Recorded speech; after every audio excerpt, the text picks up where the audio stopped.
Welcome. I'm excited to begin the year with a shared vision for intentional, impactful instruction.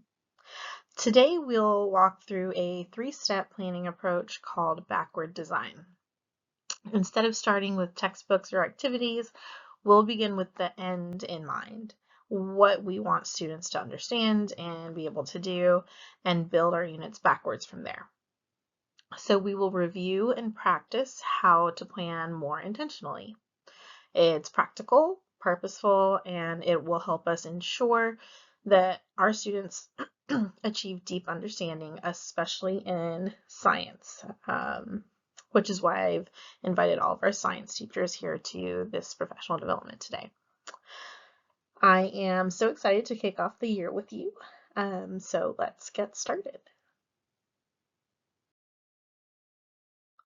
Our goals today are simple.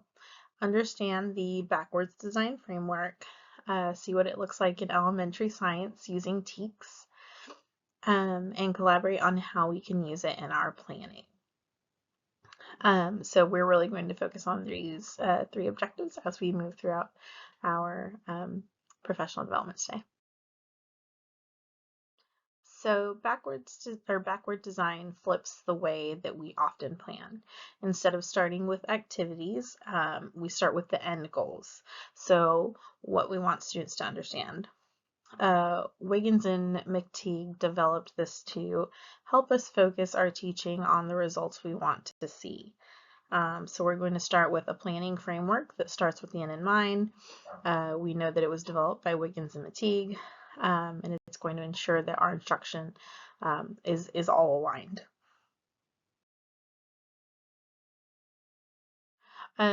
So as I was, assembling this, putting this all together, I stumbled upon this image, and St. Louis University produced it to and I thought it was helpful when needing to see an overview and have a source to refer back to as we walk through the processes of backward design. So I've printed copies for each of you so that you can keep it near your planning binder and folders. It breaks down each of the three stages of backward design into questions that are simple yet provide the appropriate depth needed for the process. So as we're looking at learning goals and objectives, one of the questions that we definitely want to answer is, what do you want learners to learn? The second portion, assessment strategies, good important to ask yourself to, figure out if you've accomplished what that's asking is, how will you determine what learners have learned? And then the last is instructional materials and learning activities. And the question for that is, what content and activities will support the learning goals and objectives?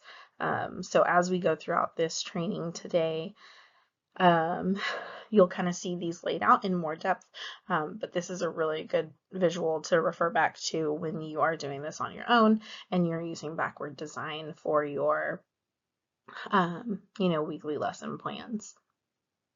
So keep it handy. So in stage one, we are going to ask, what do we want students to really understand and retain? What do we want learners to learn? What concepts are worth spending time on? We identify our TEKS and focus on enduring understanding and, develop essential questions for that. And that is stage one, that very first part in the visual. What do we want our learners to learn? So I just selected an example TEK from 5th grade science. The TEKS 5.7a gives us the topic, and then we turn that into enduring understanding and essential questions that will guide our unit. So the TEK is explore the processes that led to the formation of sedimentary rocks and fossil fuels. And for enduring understanding, we want, earth materials change over time, creating fossil fuels. So our essential questions are going to be, how do sedimentary rocks and fossil fuels form, and why are fossil fuels important?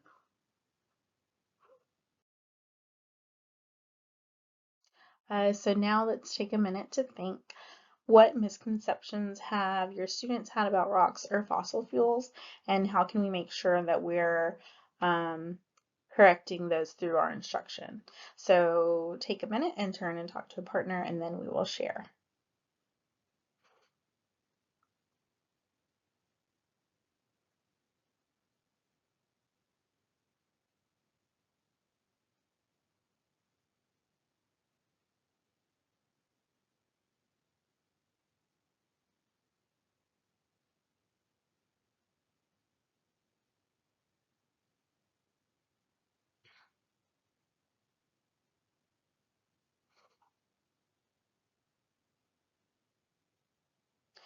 Okay, so I've heard some really good conversations as I was walking around the room, and I think the biggest thing that I heard was, any misconceptions that they might have about this based on what they might have previously learned, or just, learned incorrectly, or maybe they just missed, the foundational aspects of it. Um, One way to design our instruction to help address these might be through a some sort of group incorporated project where we know that students who have a really good understanding um, of the subject matter can be in the same group as students who might lack some understanding or have misconceptions, which would, allow our students who have a better understanding to um, kind of be the teachers in this instance. And, providing something hand-on or small group will allow our learners with those misconceptions to, hear the correct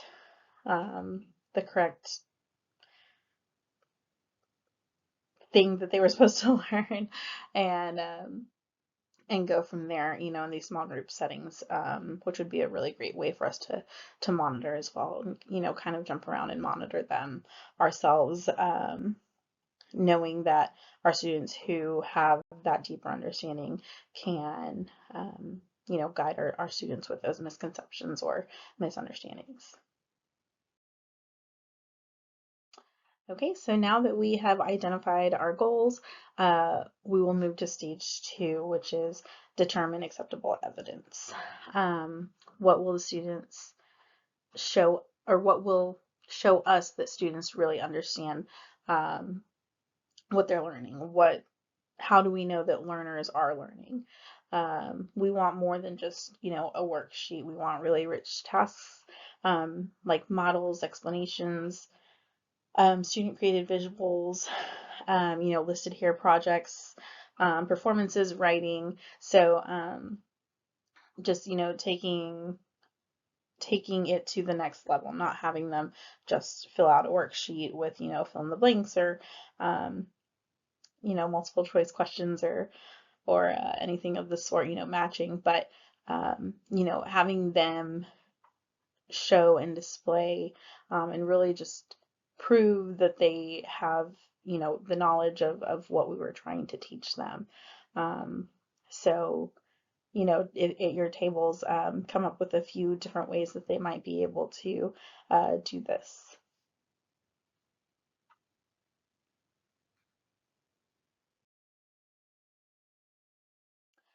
So I heard a lot of great examples, and I wanted to share just one example of an assessment, a sample assessment task that we came up with as a group of administrators when we were putting this professional development together.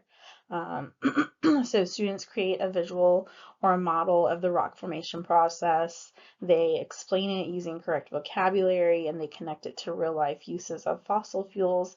Um, Essentially, when they can turn around and teach the subject themselves, we know that they have truly learned it.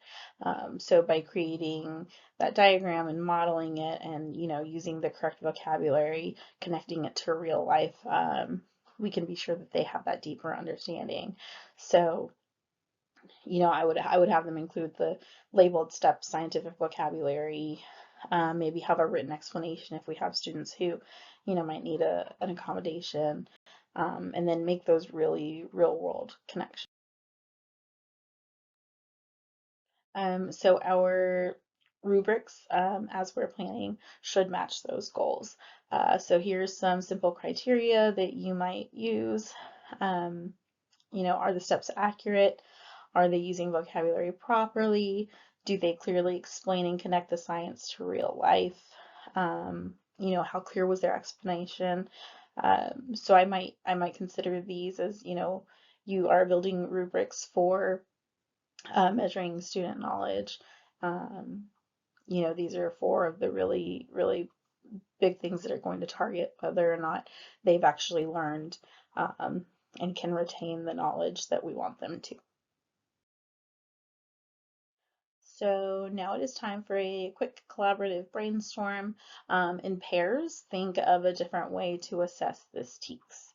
How could students show mastery in a different format? I'll give you a few minutes to come up with some answers, and then we'll share it.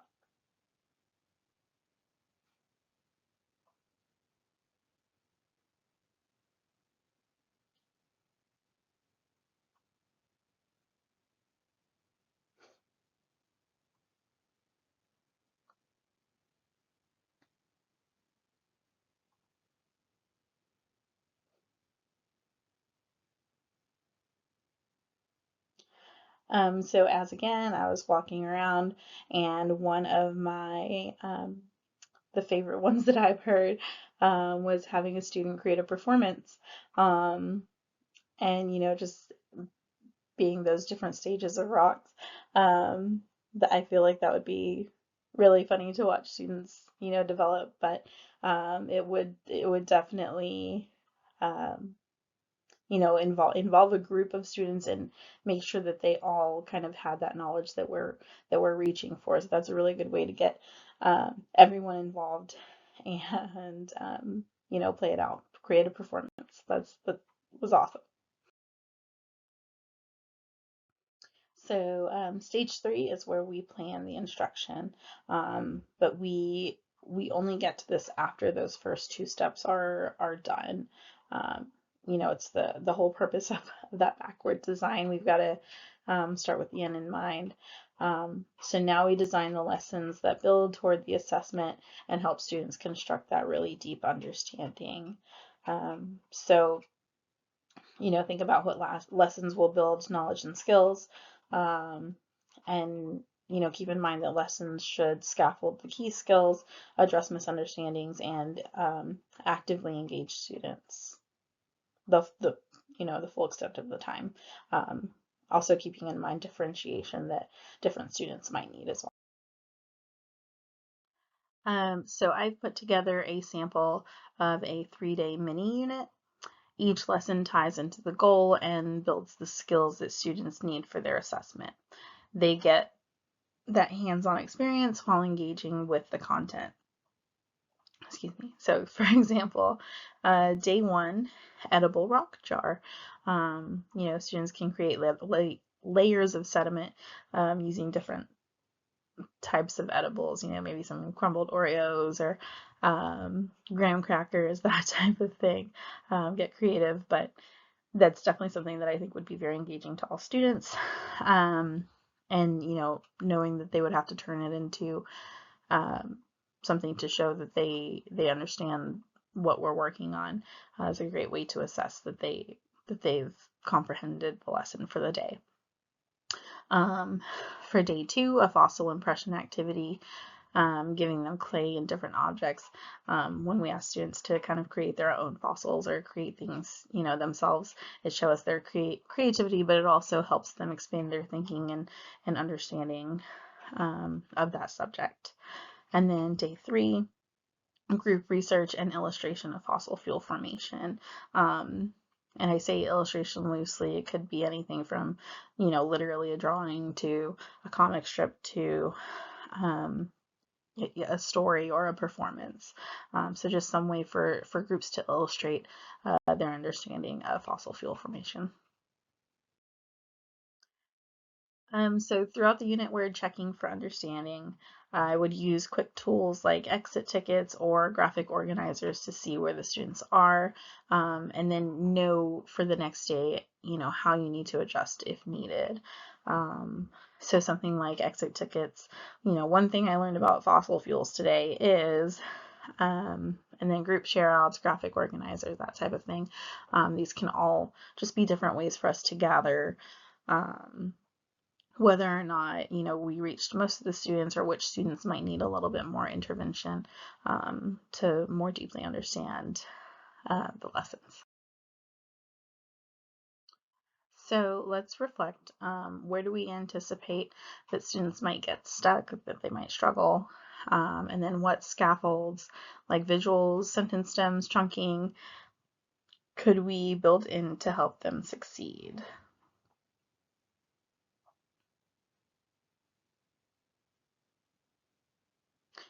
So I've heard, depending on how the lesson is taught that day, if there was a lot of, verbal output, then we might have students who might need visuals. If there are students that we know understand and learn things better when they write, then maybe we use sentence stems. Um, all very good ideas. I think you guys are doing a great job with, differentiating and kind of thinking ahead about where our students might struggle within our lessons. So just to wrap up, backward design helps us plan with purpose. Start with your TEKS goal, think through the assessments, then design lessons to reach that goal. I challenge all of you guys to pick one TEK and start with a plan this week with your team. This is also really great to, practice by yourself as well. So as a team, please do this to have ready to discuss with me at a later date. But, that independent practice on your own is really good to do as well.